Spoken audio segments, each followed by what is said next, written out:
Hello again, and for today I am coming at you with a brand new video about something I've been seeing lately that is like, I can't totally describe it, but it's something that when you see it, you know it's happening. And as the title implies, I just want to ask the question, are the tides changing?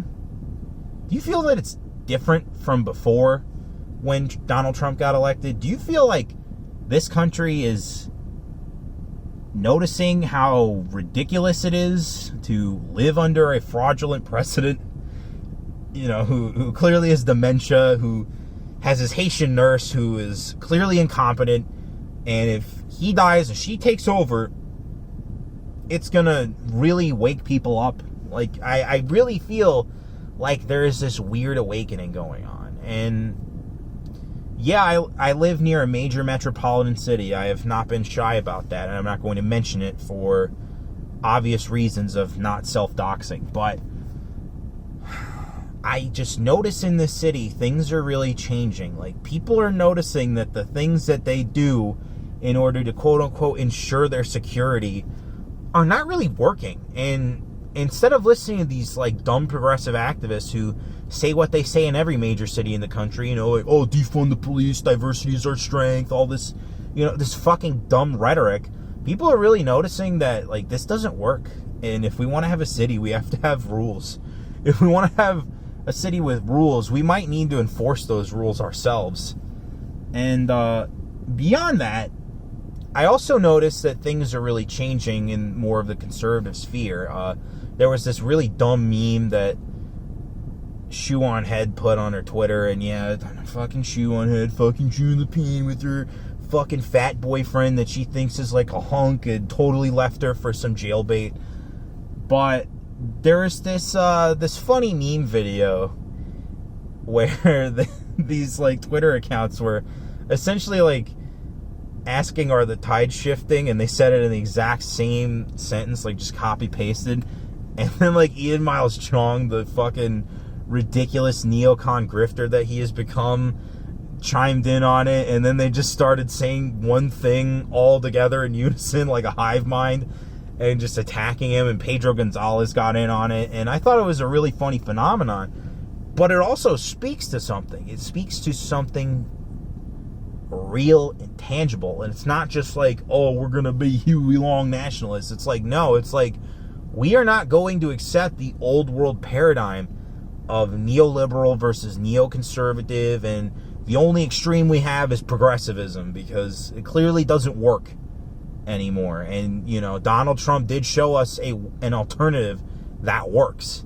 You know, he showed us that we can take the rhetoric of paleoconservatism and use it to create an idyllic America, something that we can be proud of, something that we can feel is worthy of preserving. Because, you know, right now we live in a world where Juneteenth, this fucking fake and gay holiday for slavery, has come out of nowhere. It came out of nowhere last year. People started celebrating it like it was this long-standing thing, when, you know, like, the official end of the Civil War did not happen on June 19th. It happened in like August or September or some shit in Richmond, Virginia, where Robert E. Lee and Ulysses S. Grant signed the Declaration.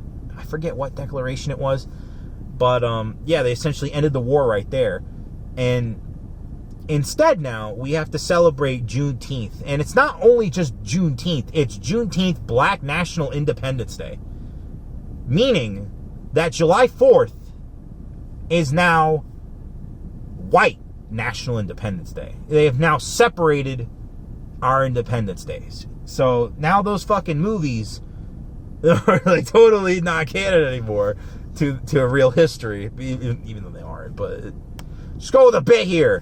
Fucking like, now they make no sense, because now instead Bill Paxton should be saying, today we celebrate our white National Independence Day.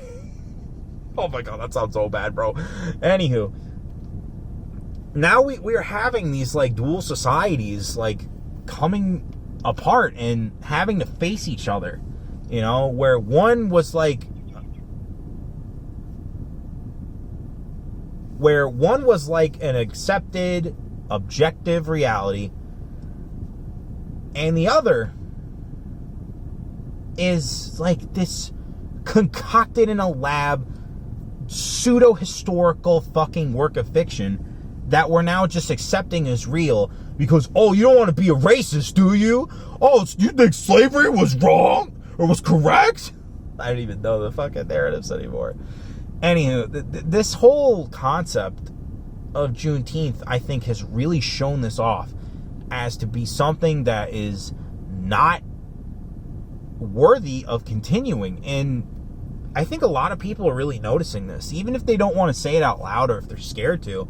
I have had conversations on the floor of my job about it, you know, where it's like, yeah, you shouldn't be accepting Juneteenth as something that is real, because if you do not like the people who are trying to push for it, you're giving them a giant W in their eyes. Even if it's performative, even if it's fake and gay and cringe, to them, that's all they want is performative wins. You know, they want to look like they're winning because then their enemies are totally demoralized, totally, you know, bullied into submission, and they have no recourse to figure it out, you know, to fight back. And as a result, disharmony will come forth. And I don't know if preventing it is really a good option anymore. I think more people will see how freakish progressive ideology is, how absolutely retarded neoliberalism has been for this country. I mean, a lot of people really understand, other than neoconservatives, that neoconservatism is wrong. What they don't understand is that neoliberalism is like exactly the same thing, and that progressivism is only just a radical version of neoliberalism at the end of the day. I mean, listen to people like Destiny and Vaush. They claim to be not part of the neoliberal world order, and yet all of their talking points, all of their data and research promote and cement a neoliberal world order. And if you were a liberal, if you were a leftist, your head would be really itchy because you'd have to scratch that nigga for the sole purpose of being like, this is not why I was a liberal. This is not why I was a leftist. That's what makes those Louis Laveau videos so great on Destiny, because when he was talking about that Naked Ape and Destiny debate, you could hear Destiny making neoliberal talking points, whereas Naked Ape, this at the time gay atheist conservative, was acting like essentially like some champion of the proletariat, because he understood key tenets not only of populism but of like things that promote hard work and like good ethics and things that, you know, enable the worker to actually do well in life. And it's just like the disconnect blew my mind back in the day. I couldn't believe that this guy was a so-called liberal, and now he is his little omni-liberal group that doesn't fucking work at all, and he gets their first endorsed candidate to fucking disavow them. Again, such a great story, but not for this video. This video specifically is about the tide shifting, and if you haven't noticed it yet, I would say they most certainly are. Again, we gotta remain hopeful, if not white-pilled. We gotta remain optimistic. No black pill shillers around here. Not on this channel front. But, because it's really important to not be demoralized. That is what the enemy wants. The enemy wants us to be disillusioned with politics, you know, black pill ourselves into oblivion, maybe start Fed posting IRL, and then really ruin our lives so we can end up like all of the political prisoners in DC jail cells as a result of January 6th. And I don't really want to bring people to that conclusion, because that is a dark thing to want to really overthrow your country. I used to have thoughts like that of like, what would it look like if a large, massive group of people really overthrew the regime, and even then, I didn't think it would look like January 6th, where at the end of the day, it ends up being a giant federal agent op. You know, just this massive 24-hour gay op that was conducted to make right-wing people look demonic, when the complete opposite is the truth. So, I think in conclusion, notice that the tides are changing, but as well, you have to fight for a better world. You cannot just sit on the sidelines and expect politicians to really get it done. Only you can change your future. And with all that being said, to all the people who are in denial or don't want the tides to shift, well, you better tread lightly, because those tides are coming whether you like it or not.